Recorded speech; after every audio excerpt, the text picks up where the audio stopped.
যে দ্বিজাতি তত্ত্বের ভিত্তিতে এই ভারতবর্ষ ভাগ হয়েছিল।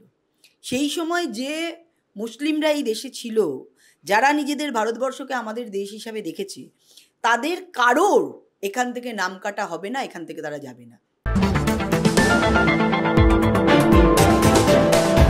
এটা তো কোনো পান্থশালা নয় ভারতবর্ষ বা পশ্চিমবঙ্গ। এখানে যারা এখানকার নাগরিক, যারা এখানকার ভোটার, তারাই এই ভোটার লিস্টে তাদের নাম থাকবে, তারাই এই পশ্চিমবঙ্গে থাকবে, এটাই নিয়ম।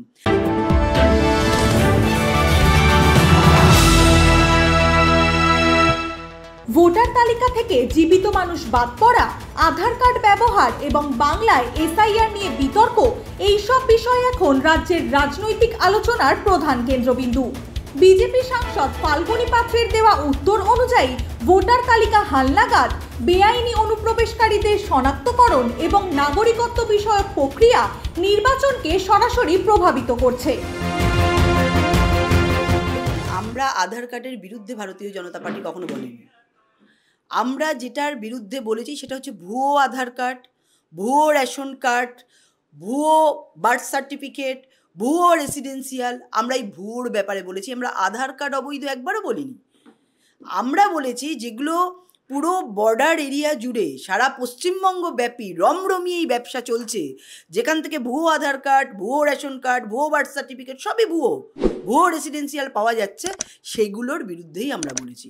এবং যাদের কাছে ভুয়ো রেসিডেন্সিয়াল ভোটার যাই থাক না কেন, সেগুলো নিশ্চয়ই বৈধভাবে ঘোষিত, বৈধ নয় বলেই তাদেরকে ভুয়ো দেওয়া হয়েছে, সেখান থেকেই প্রমাণিত তারা ভুয়ো। তার মতে যারা বেআইনিভাবে প্রবেশ করেছে তাদের ভোটার তালিকায় থাকা অবৈধ এবং দেশের নাগরিকদের সঠিকভাবে অন্তর্ভুক্তি নিশ্চিত করা জরুরি।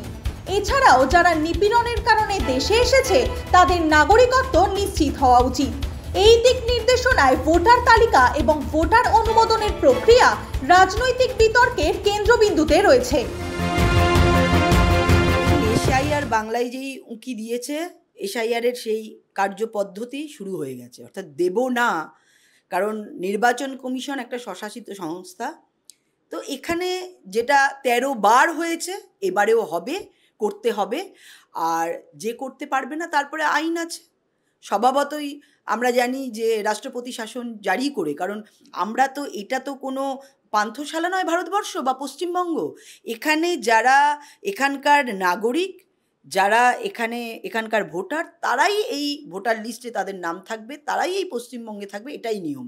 আমি আমার ভোটের জন্য আমি বাইরে থেকে লাভলি খাতুন, নিউটন দাস এবং আমরা দেখলাম উড়িষ্যায় যে 444 জন পরিযায়ী শ্রমিক গেল, তাদের কাছে 339 জনের কাছে তাদের নথি সব মানে ভুয়ো।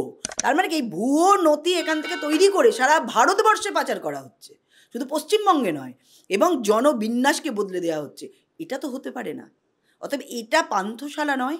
এখানে যারা ভারতবর্ষের, যারা এখানে ভোটার, যারা এখানকার অধিবাসী, যারা এই পশ্চিমবঙ্গের বাসিন্দা বা এই ভারতবর্ষে যারা বসবাস করেন, তারা নিশ্চয়ই ভারতবর্ষে থাকবেন, এই পশ্চিমবঙ্গে থাকবেন। ফাল্গুনী পাত্রের বক্তব্য, মুসলিম ভোটের বড় অংশ যদি তৃণমূল কংগ্রেসের দিকে যায়, তাহলে বিজেপির জন্য হিন্দু ভোট একত্রিত করা একটি বড় চ্যালেঞ্জ।